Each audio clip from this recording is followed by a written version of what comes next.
Sir, मैं तो मांग करूंगी कि इस बजट का नाम बदलना चाहिए, क्योंकि ये देश का बजट नहीं, ये सरकार बचाओ बजट है।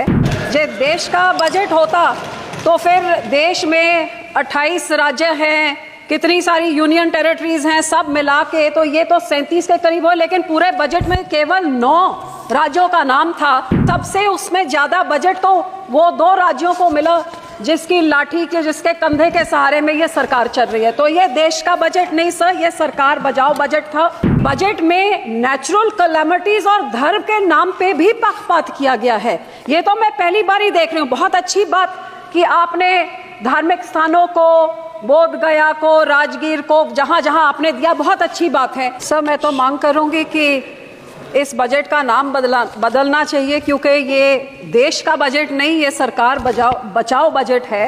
ये देश का बजट होता तो फिर देश में 28 राज्य हैं, कितनी सारी यूनियन टेरिटरीज हैं, सब मिला के तो ये तो 37 के करीब हो, लेकिन पूरे बजट में केवल 9 राज्यों का नाम था और सबसे उसमें ज़्यादा बजट तो वो 2 राज्यों को मिला जिसकी लाठी के, जिसके कंधे के सहारे में ये सरकार चल रही है। तो ये देश का बजट नहीं सर, ये सरकार बचाओ बजट था। और सबसे बड़ी दुख की बात तो ये है कि बजट में नेचुरल कैलेमिटीज और धर्म के नाम पे भी पक्षपात किया गया है। ये तो मैं पहली बार ही देख रही हूँ। बहुत अच्छी बात कि आपने धार्मिक स्थानों को, बोध गया को, राजगीर को, जहाँ जहाँ आपने दिया, बहुत अच्छी बात है। लेकिन जिस श्री दरबार साहब पे, अमृतसर साहब पे रोज 2 लाख लोग नतमस्तक होते हैं, उनको मुफ्त खाना मिलता है, सबसे बड़ा दुनिया भर, देश भर के लोग वहां पे जाते हैं, और जहां पे सारा दिन सरबत के भले की अरदास होती है, उसका तो आपने नाम तक नहीं लिया। और फिर मैं नेचुरल कैलेमिटीज की बात करूं तो फ्लड रिलीफ आपने राज्यों को दिया, बहुत अच्छी बात। जैसे मेरे सहयोगी ने मेरे से पहले बोला कि ये जो पानी आता है हिमाचल को आपने दिया पैकेज, तो हिमाचल का पानी पंजाब में आके पंजाब को जब डुबो देता है और तबाही मचाता है, तो पंजाब को आप क्यों भूल जाते हैं? जब पानी डैम में भर जाता है तो आप डैम खोल देते हैं और हमारा पंजाब डुबा देते हैं। जब घग्गर रिवर का लेवल ऊपर हो जाता है तो चुपचुपीते 7 के राज्यों को बचाने के लिए बंद तोड़ देते हैं और हमारे गांव को डुबा देते हैं। तो जब बाढ़ आती है तो उनको आपने दिया पैकेज, में उसका आपको आभार प्रकट करती हूँ, लेकिन हमारे राज्य के साथ क्या दुश्मनी है? क्या पंजाब के जनता, पंजाब के लोग, पंजाब के किसान, पंजाब का इंफ्रास्ट्रक्चर सरकार को मैटर नहीं करता?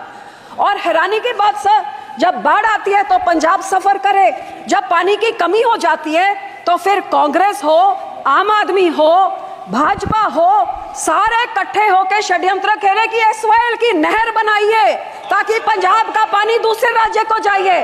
तो जब पानी कम होता है तब तो हमारा पानी चुराना चाहते हैं, जब पानी उनमें ज्यादा हो जाता है तो पंजाब को फ्लड कर देते हैं। और सर, आपको मैं ये भी बताना चाहती हूँ, तकरीबन 70 साल पहले इस सरकार ने, कांग्रेस सरकार ने रिपेरियन प्रिंसिपल्स के खिलाफ हमारा पानी राजस्थान को दे दिया और कहते थे 1 साल में उस पानी का कॉस्ट क्या होगा आपको डिसाइड करके मिले।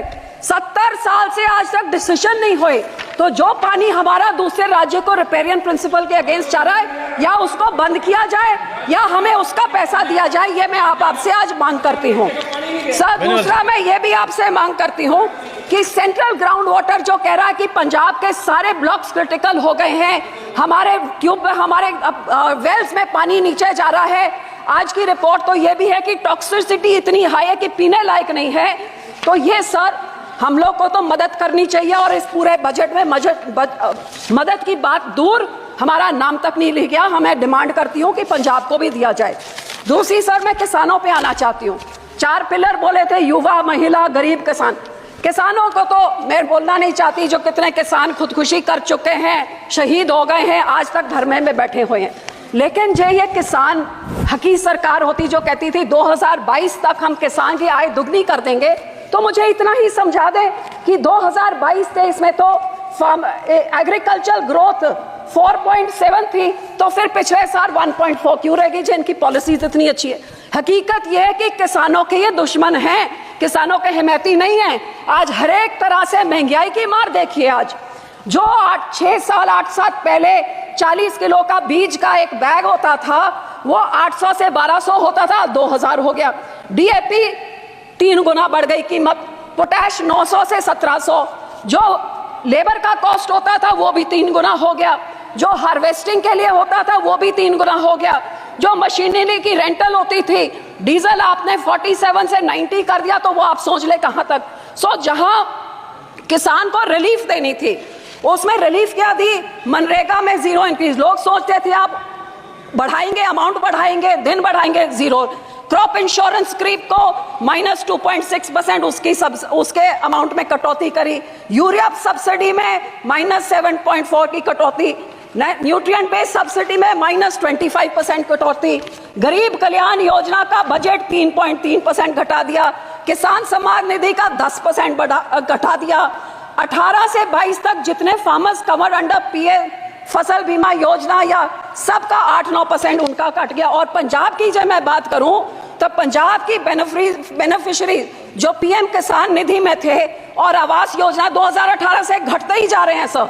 तो मैं ये कहना चाहती हूँ कि जो किसान देश का पेट भरता है, किसान सबसे ज्यादा जो योगदान पाता है, ये 80 करोड़ लोगों को जिनको आप फ्री राशन देते हैं, उस किसान के साथ आप दुश्मनी क्यों दिखा रहे हैं। मैं अपील करती हूँ सरकार को कि जो MSP legal guarantee Swaminathan commission की रेकमेंड C2+50% उसको लागू करें। मैं ये भी बेनती करती हूँ, सजेशन सब 2-4 सजेशन देती हूँ कि जब तक आप नहीं करते कम से कम भावांतर स्कीम लाइए जिसकी एमएसपी पे नहीं बिक रही हो, मिडल जो बीच का रह जाता है वो दे। एक फार्मर फ्रेंडली क्रॉप इंश्योरेंस कोई स्कीम आप लेके आए जिससे किसानों का फायदा हो, इंश्योरेंस कंपनी का नहीं। और जो किसान के जो इम्प्लीमेंट्स हैं इन पे आप जीएसटी को खत्म करिए ताकि किसानों का कुछ फायदा हो, उनकी फल सब्जियां बचे, जिससे किसान की महंगा मॉनसून आ रहा है, टमाटर के रेट कहां चले जाएंगे। जब आप इंप्लीमेंट्स में 0 करें तो बहुत कुछ फायदा हो जाएगा। सर आखिर में पंजाब की इंडस्ट्री 7 की स्टेटों को टैक्स इंसेंटिव्स देके तबाह कर दिया, हमारी इंडस्ट्री भाग गई है। मैं सिर्फ इतनी बेनती करती हूँ कि FN साहब लुधियाने गए थे, वो मंत्री बनी बैठे हैं अब, वहां पे लुधियाने गए थे जहां पे उन्होंने MSME इंडस्ट्री को बोला था कि जो अमेंडमेंट 43B जिसमें मैंडेट किया जाता है कि 44 डेज में आप पेमेंट करिए, नहीं तो आपके जो टैक्स इंसेंटिव फोरफिट हो जाते, वो इस बजट में उन्होंने नहीं किया। वो बहुत देख रही थी कि इंडस्ट्री करे। सर 2 मिनट, जो हमारी साइकिल इंडस्ट्री है, जो हमारी स्पोर्ट्स इक्विपमेंट इंडस्ट्री है, मैं आपको बेनती करती हूँ इंसेंटिव। इंटरनेशनल बॉर्डर पाकिस्तान के साथ 2019 से हमारा वाघा बॉर्डर बंद कर दिया है, बहुत नुकसान हुआ है। ये बॉर्डर खोला जाए और हमारे राज्य को कोई टैक्स इंसेंटिव्स दिए जाए, साइकिल इंडस्ट्री को, स्पोर्ट इंडस्ट्री को बॉर्डर खोल के, ताकि हमारे इधर का व्यापार बढ़े और नौकरियां भी बढ़े। आखिर में सर मैं सिर्फ आपको यही कहना चाहूंगी, ये कांग्रेस पार्टी और आम आदमी पार्टी ने 10 सालों में पंजाब के खजाने को लूट के तबाह कर दिया है। हमारा यहाँ पे इतना ज्यादा करोड़ 3.4 लाख करोड़ का कर्जा एक छोटे से राज्य पे चढ़ गया। GSDP रेशो 49% हो गया है। तो सर आप इनको सजा देने के लिए आप RDF रोक देते हैं, हेल्थ मिशन का रोक देते हैं, पर पंजाब के लोगों का क्या कसूर है। मैं आपको बेनती करती हूँ, जो हमारा पैसा है वो आप पैसा आप दीजिए। अनएम्प्लॉयमेंट रेट जो देश में उसका दुगना है। ड्रग अब्यूज से हमारा राज्य जूझ रहा है। और पंजाब में औरतों का तो ये हाल है कि कुपोषण वो भी बढ़ गया है, अनीमा भी बढ़ गया है। और आंगनवाड़ी के जो राशन मिलता है गरीब बच्चियों के लिए, लैक्टेटिंग मदर्स, प्रेग्नेंट मदर्स और बच्चों के लिए, वो इनकी सरकार ने, आम आदमी की जो सरकार वहां पे है, वो वेरका मिल्कफेड प्राइवेट आधारों से लेके प्राइवेट कॉन्ट्रैक्टर्स को देके सब स्टैंडर्ड चीजें लोगों को देके करोड़ों का घपला हो रहा है। तो सर पैसे ना रोकिए, इनको पिनलाइज करिए ताकि लोगों को उतना हक मिले।